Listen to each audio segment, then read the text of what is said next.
UKIP spokesperson Caroline Jones. Leader of the House, Wales is facing a huge demographic shift in the near future, with the number of over 65s set to rocket and the number of those of working age set to plummet.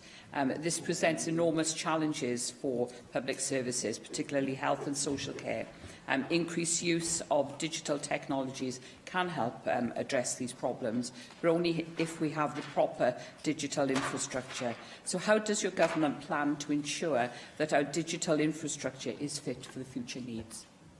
Yes, we've spent a lot of money, as members across the Chamber will have heard me say on a number of occasions, on extending superfast broadband right through Wales, and that has a number of effects, not least allowing telemedicine and so on to take effect, so that we take better care of our population as a whole, and specifically for those who have any kind of mobility or distance issues. So that's very much part of the reason we've spent very large numbers of millions on the rollout of that digital infrastructure. I will say, however, to the member that I have a fundamental problem really with the start of what she said, because one of the issues we now face is the difficulty of attracting migrants of working age into the Welsh economy as a result of her party's pushing of a particular migration policy with which I fundamentally disagree. And so actually saying restricting immigration for breeder-age populations, which is what the largely migrant populations actually are, is a fundamentally backward step in readjusting our economy. Thank you for that answer, Leader of the House, because I was coming on to telemedicine, which is fast becoming a solution for healthcare in rural areas and widely seen as a solution to the shortages that we have in primary care.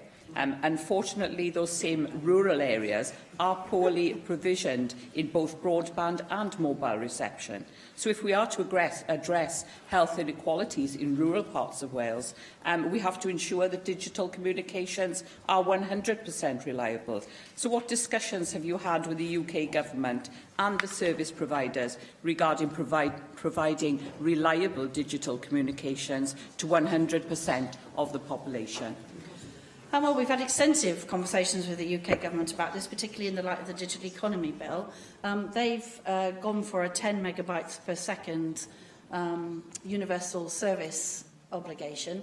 However, it's not yet at all clear what universal means in this context. It's unlikely to mean 100%, as that's not likely to be within the budget associated with the Act. We think 10 megabits a second isn't sufficient. One of the reasons we don't think it's sufficient is it's not sufficient for telemedicine. In fact, only this morning in my Ministerial Data and Digital Services Group, we had a presentation from the Powers Health Board about their new community care information system.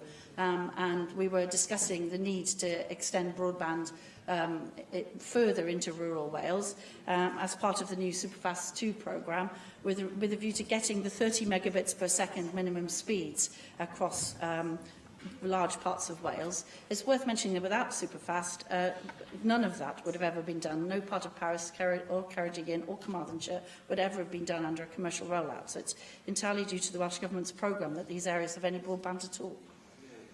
Thank you once again for those answers, Leader of the House.